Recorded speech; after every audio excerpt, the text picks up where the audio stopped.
Hello and welcome to this week's episode of Brand New Business. And this week we're talking to Rachel Haith. So say hello to Rachel. Rachel, come and introduce yourself. Hi, thank you for having me. So I'm Rachel Haith. My business is the Inspired Life Group. My background was a 17-year career in the Royal Air Force, and I left the Air Force to have more flexibility around family and children. I've been in business for about 7 years now, with health and well-being, and more recently over the last few years with life coaching. And my key message for people is empowerment of self to kind of maximize your experience of life and fulfillment. And I came across you just last week, actually, Yes. didn't I, Rachel? So you were giving a talk at a networking group about your empowerment. And I thought, oh, wow, that sounds amazing. And I need to speak to this woman, especially because of your background. And I'm thinking about how to inspire people to go out and create their own businesses. But for ex-services people, it must be, and I don't know from my own personal experience, but the kind of indoctrination of being part of something like that, do you get institutionalized? Is that how do you ever break free of that? You definitely do. I think the reality of it is probably that it gets worse the longer you serve, if that makes sense. So people who serve kind of 30 35 years, I would say the indoctrination is perhaps to a larger degree, because for them it's all they've known for such a long period of time. But even for myself, with just shy of 17 years, it was really interesting going through that transition. I thought I'd just be fine because, well, it's only 17 years, it's not 35, and it was very strange because you feel that your status as a human being changes. So when I actually transitioned out of the Air Force, we were actually on a posting living in the Falkland Islands because my husband was posted there. So I wasn't there as a serving person, I was there as part of his family, but I was still in the service in my last few months of service. And at first, I felt I ought to show my service ID coming in and out of the gate, which was ridiculous because I wasn't there as a serving person. I should have had a dependent pass, which I eventually got. But it was little things like that where I felt that people spoke to me differently, whether I was Flight Lieutenant Haith or whether I was wife of Squadron Leader Haith. It was two different things, and one was higher than the other, which was quite a difficult thing to get to grips with. When I did get to grips with it, I was like, whatever, I don't care. But that was one of the things that really took some getting used to, because I felt I was treated differently. I don't know if that's a common experience for others, but that's certainly how I found it. Presumably you mean you were treated better as Flight Lieutenant Haith than you were as wife Haith? Yeah, there was almost automatically a bit more respect.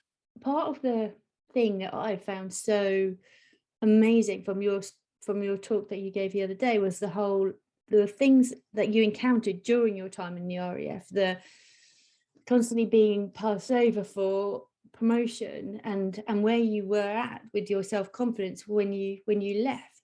So if you want to tell us a bit about that. Yeah, so blimey, it was quite a journey. So as you'll have heard in my talk, when I joined the Air Force, I was so keen, so committed, and I just had all these hopes and dreams about what that career would look like. And about 14 years in, when you look at it against a backdrop of I'd always worked hard, I'd always made sure that my people were looked after.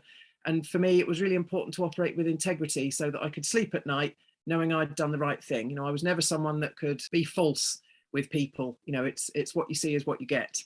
And despite my subordinates, my peers, and my seniors telling me I deserved promotion, it just never came. And I kept being passed over. And what it's like when you see other people being promoted, you think, how on earth have they promoted that not very nice person, and yet they're not promoting me? And eventually that led to my self-belief just being on the floor. I was like, am I just rubbish then? What's so wrong with me? And of course you take it very personally because it feels personal. And that was one of the key light bulb moments for me, was when I finally realized, only because someone else said it to me, that it wasn't personal. But at the time it felt very personal, and as if I wasn't good enough and I wasn't worthy of that promotion, yet I knew I was. So that kind of the friction within me of the knowledge that I was good enough, but then this extreme self-doubt of, well, maybe I'm not, that didn't rub together very well. It wasn't a good recipe. I think it would drive me crazy. I mean, so if you were good enough and it wasn't happening, what did you not just like jump up and down and throw your toys out the pram and say, for God's sake, I'm here, I'm a person, I deserve this, I want this, give it to me. Yeah, I suppose I did spend an amount of time, not huge amounts of time, but some time speaking with my senior officers, those in my chain of command or those that were higher up within my branch, which was logistics, to sort of try and get the point across. Well, what's going on here? This isn't fair. Why does this happen? And of course, you can't do anything about the promotion system. It is what it is. And if you either don't get even presented to the board or you come off the board and you weren't one of the successful ones to be promoted, that's it. There's no recourse to it. It just is what it is. So despite how unjust it might feel, and again, I think because justice is one of my values, it felt very unjust. So again, it really rubbed against what I believed. This is where it was really important to acknowledge what I could or couldn't change, because I knew I couldn't change the system. The promotion system has been as it is for however long time. Even now, there's no signs of it changing anytime soon. So I knew I couldn't do anything about that. So I started to take charge of the things that I could take charge of, which was me, my feelings, emotions and thoughts on it, but also taking control of other things in my life that were perhaps external to the Air Force, but gave me joy. So I put a lot of things to one side perhaps. And so I guess it was another light bulb moment, I guess, where I decided, right, well, I need to take charge here and get on with it. It's not been personal.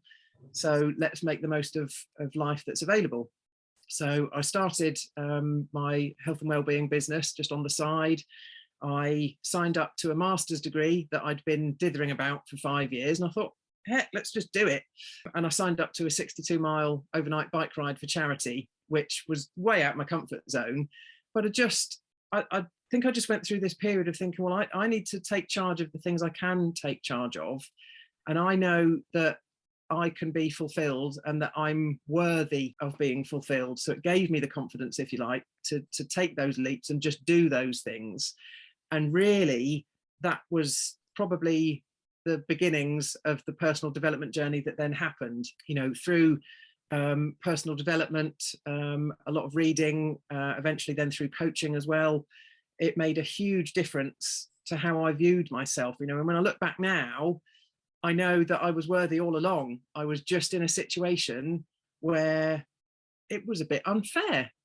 It was one of those things. I deserved promotion. I was being told I deserved promotion, but it just never happened. But realizing that it wasn't personal, it was just bad luck, sometimes poor timing, sometimes not the best report writing. I don't know. I don't want to criticize anybody, but I think that does make a difference. So it was one of those things, and taking charge of what I could take charge of really was the biggest catalyst for change and for believing in myself again. Which is amazing in terms of, you can roll over the place where you were and your self-confidence in tatters to then decide to turn around and go, I know, I'll do a master's degree. I mean, what? Yeah.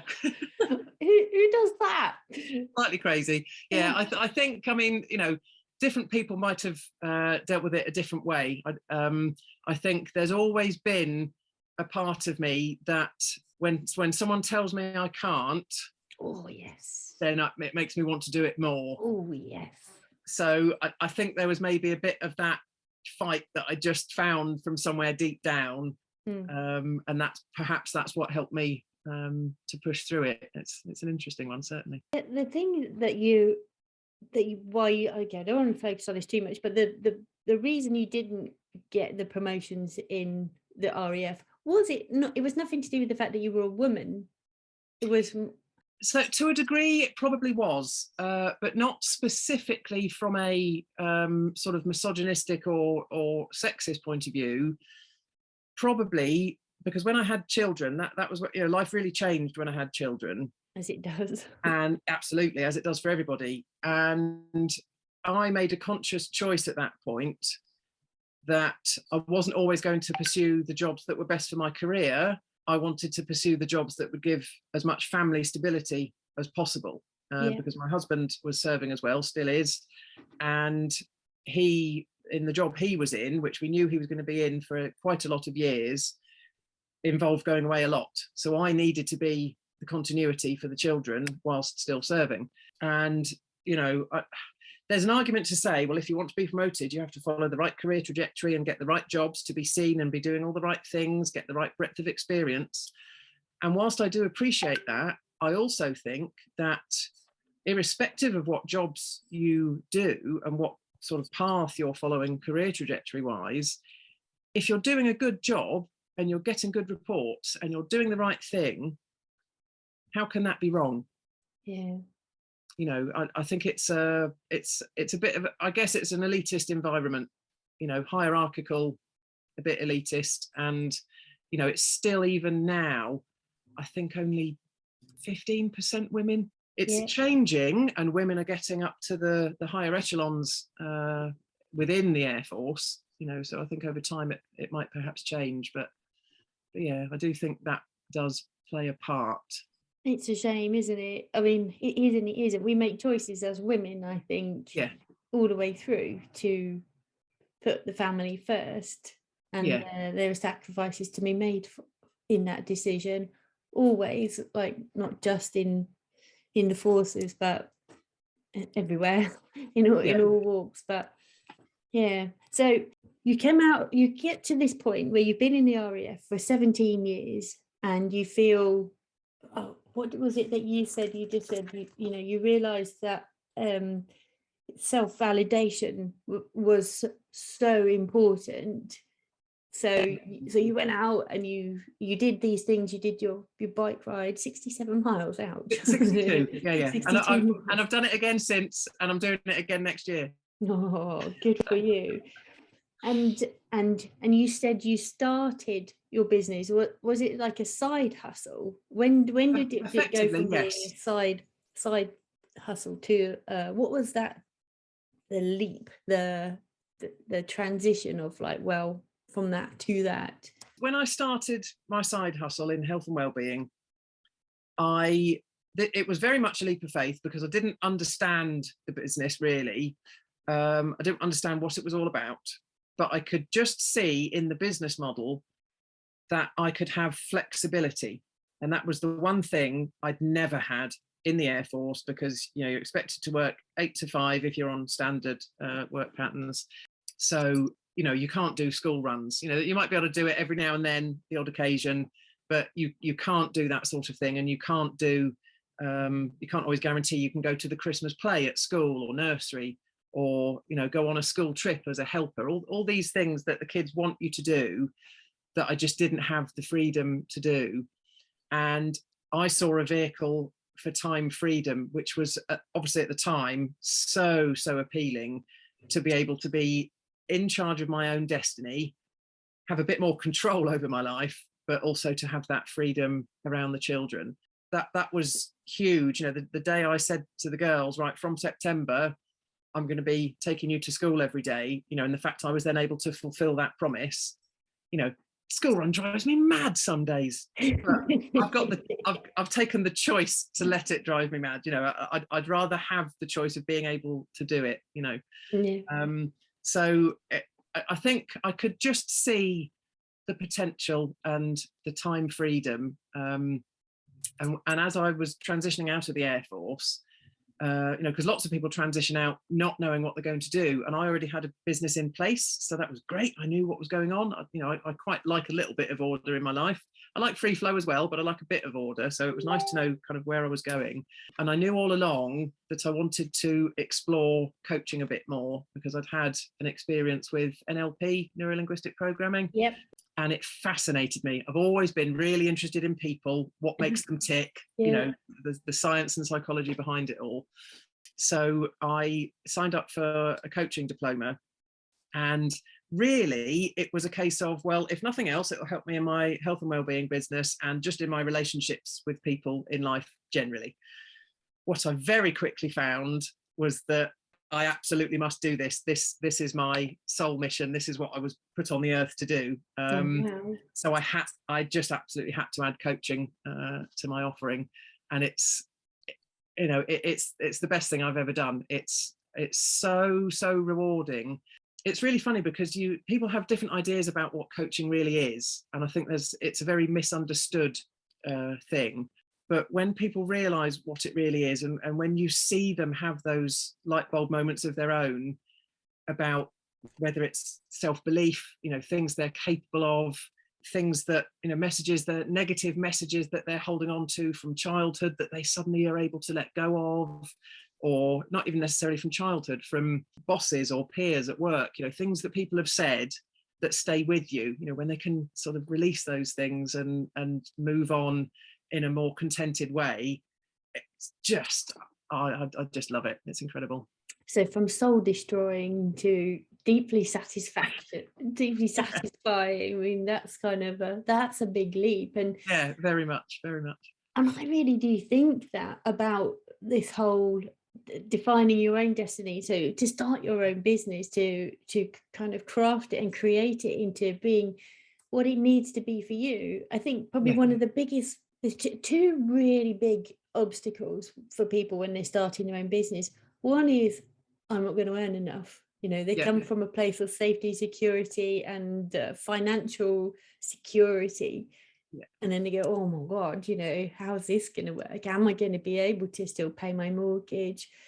But the other thing is that thing of doing what it is that makes a difference. The thing that you were put on this earth to do, absolutely. That's the flip side of having your own business and saying, I can make things better for people. I can change other people's lives. I can help. I can do something. And I think a life of service in terms of serving other people, as opposed to life in the services where you from. But a funny parallel perhaps there, you know, maybe that's kind of, you know, I do believe in destiny and things happen for a reason, you know, and maybe I had that journey for a reason to lead me what I'm doing now, in a very different type of service, but, you know, related all the same. So yeah, it's interesting, isn't it? It is absolutely amazing. And and that's what you're all about here, isn't it? Empowerment. You're the empowerment coach. I mean, and absolutely. So do you use your story then and say, well, like, you know, this is where I came from? Is that all part of it, or is that just part of your backstory? I tend to use my story perhaps when I'm speaking, and if I'm running sort of wellbeing workshops, I might drop anecdotes and different things in, particularly if it's relevant to the audience. Like I've done some work recently with RAF spouses and partners. So, you know, not only did I serve, but I'm also an RAF spouse. So I get it from both sides. So I'm able to, you know, it's useful to be able to inject some of your own story into that so people can relate and, you know, it resonates for them. With coaching itself, now, I do talk quite a bit about my story in my social content, for example, on LinkedIn. So if people want to read about me before working with me as a coach, you know, there's plenty of things there for them to be able to read that include quite a bit of my story. But when it comes to the actual coaching, it would be a very rare occasion to actually share any of what's going on for me, because obviously in one-to-one coaching, it's all about the person. But when you're in a group scenario, so if it's group coaching or workshops, then yeah, I think it is important to show your own vulnerability, your own humanity, and a bit of your journey. I think that's quite important. I mean, it's massively important, I think, because I mean, I'm always coming from the branding perspective, and the thing is, and I don't know how much of this you find, that you attract people who share your values and share your kind of visions. That's a natural thing that kind of happens. So do you find that you working like you just mentioned with ex-RAF wives and families, and do you kind of focus in that area at all, or does that kind of just happen sometimes? Yeah, it's a bit of a mixture. So just by virtue of my network, a lot of my network will be Yeah. RAF. So sometimes clients come from there because they're just, they know me already, they trust me, that sort of thing. And I have done some work with the RAF spouses through this program that I'm a part of as well. It's definitely a part of what I do, but I also I'm really happy to coach. My other clients tend to be people that are in business. So it's a bit of a mixture, really. But I guess it makes sense to have at least half of my clientele, if you like, as forces and ex-forces people, because that's what I know. So I will have an understanding of the environment that they're talking about when they talk about the things that are going on for them. So yeah, absolutely makes sense to make the most of that. If you were going to go back and give yourself some advice, I know you said in your talk that you had 3 light bulb moments, the whole thing about realizing that self-validation is much more, the second one being it's not personal, and then the third one being acceptance. Those were the 3 things that you had, and I guess trust your gut was the third one. Kind of acceptance followed on from that. It's kind of related, but trust your gut was kind of the main message of that third one. So do you think you have to go through the hard times to get to where you are? Is that part of it? For me, it certainly has been, and I think for a lot of people, it is really important to experience those things, and because that's part of what helps build your self-belief that you can come out the other side. I think there needs to be light and shade in all things in life. So we need to have the ups and the downs in order to appreciate both. But I think there are a lot of things we can do right from a young age to help in terms of things like self-belief, acceptance, and validation of yourself. Because I think it's so easy to go through life. A lot of people might perhaps fall into a career and then they stay there because it's better the devil and well, I've got bills to pay every month, so I've got to stay. And you shrink your dreams as you get older. I think that's one of the things that happens. When you're a kid, it's absolutely fine to be dreaming of being an astronaut, or what you can be anything. And then as you grow older, you shrink those dreams in accordance with where you end up. So you fit yourself into the box, usually of where you're employed, and you think, well, this is what I'm worth because that's what I'm earning. I'm not worth any more than that because that's all they'll pay me. Until you realise that actually you define your worth. Just because you might not be being paid your worth in what you're doing doesn't mean you're not worth more. And it's kind of accepting that there can be more fulfillment should you choose to seek it. It is really important, and I think we don't need to wait until we've had those negative experiences to implement some of those things to make a more happy and contented life.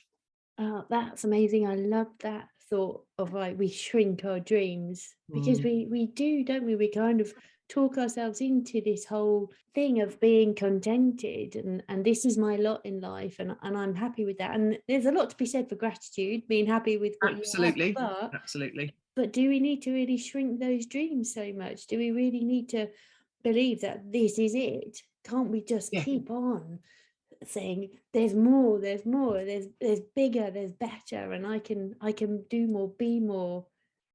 Absolutely.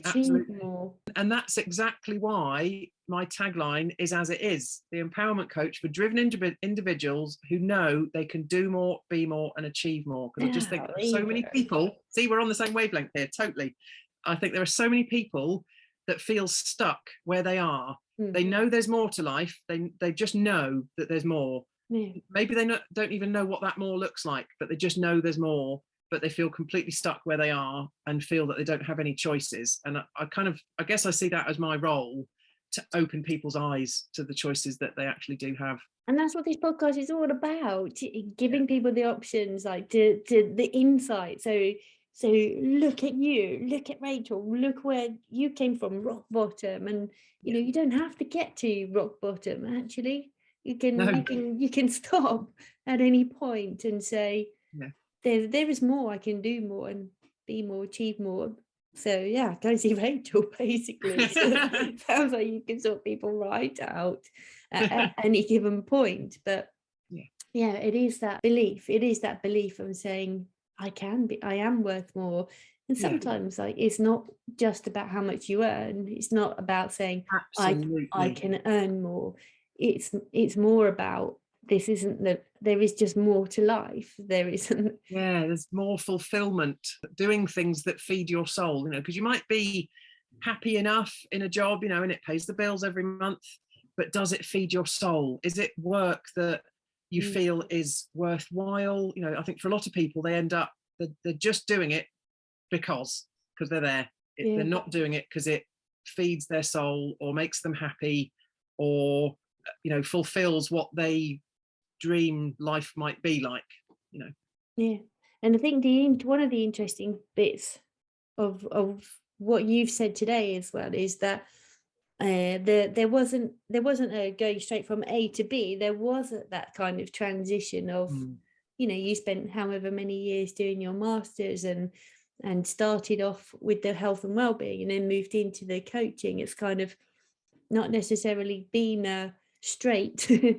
No, it's the line's been all over the place, I'll be honest, and it's a continuing journey. I think of personal development as a bit of a Pandora's box. Once you've opened it, that's it. There's no going back. Once you've got that self-awareness of things you didn't have a clue about before, because of course you don't know what you don't know.